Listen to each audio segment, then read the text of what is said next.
Donc la Biennale d'architecture, effectivement, ce qui est, moi je pense, c'est toujours un peu étourdissant parce qu'il y a beaucoup de choses. Mais ça permet, il me semble, ce qui est très intéressant, c'est dans un monde où on a l'impression que tout est global, tout est pareil, etc. On voit surtout des contrastes. Ça, moi je trouve que c'est très intéressant. C'est une occasion assez unique à chaque fois de voir des gens très très différents qui sont là et on voit des contrastes selon les régions, selon les positions qui quelque part mettent un peu de nuance dans l'interprétation très globalisante en fait des questions. En même temps, moi j'ai eu la chance de la dernière biennale où j'étais responsable du pavillon français, la 15e, je trouve qu'il y a quand même des thématiques qui sont des thématiques contemporaines, comme la question politique par exemple qu'avait développé Aravena, qui était très forte. Qu'est-ce que l'architecture apporte à la question de société, qui était quand même aussi un moment de... Enfin moi je pense que ça a permis de cristalliser des réflexions qui sont diffuses un peu partout. Donc c'est quand même un lieu où on cristallise en fait des questions communes, après de manière déclinée. On voit bien que plus on parle, il y a énormément de biennales qui se développent partout aujourd'hui, y compris, je vois en France, ils ont développé à Lyon, il y a toute une série d'événements, donc on parle beaucoup d'architecture apparemment. En réalité l'architecture elle est assez fragile dans la production réelle de l'espace. Et il y a une sorte de contraste entre la nécessité de s'impliquer dans des questions sociales, ce qu'Aravena avait développé, et le devoir qui est le nôtre en tant qu'architecte de faire de l'architecture et de faire notre métier, quoi, d'avoir recours à notre discipline.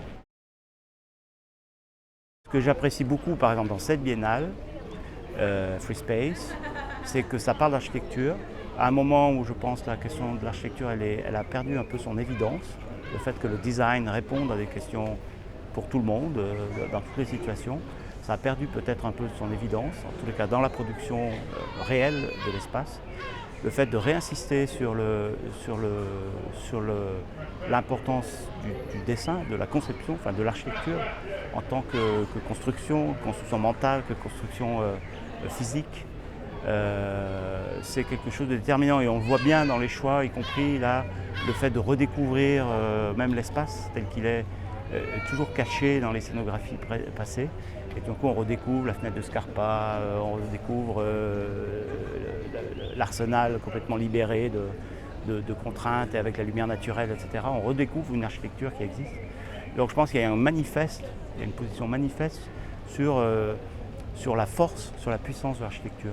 Et le grand sujet, je pense que cette biennale en parle bien, la précédente aussi, c'est d'arriver à concilier en fait la question de l'engagement et la question de l'architecture, d'un point de vue disciplinaire et d'un point de vue sociétal, cette conciliation. Peut-être pour commenter, moi je suis présent là, à l'Arsenal avec d'autres collègues de l'école d'architecture de Mendrisio, de l'Accademia di Architettura Mendrisio, où j'ai développé un travail fait avec les étudiants. Donc c'est vraiment un travail des étudiants que je montre. Et c'est vrai qu'aujourd'hui, dans les écoles, cette question, moi je pense que c'est une des questions centrales dans les écoles, ce que je viens de dire, c'est-à-dire ce rapport entre l'engagement. Les jeunes professionnels et les jeunes étudiants, enfin les étudiants futurs architectes, ils ont vraiment envie de s'engager sur des questions de société. Ils ont envie d'être utiles, quoi, en gros, de répondre à des besoins et de résoudre des contradictions et d'être au service quelque part d'une sorte d'intérêt partagé.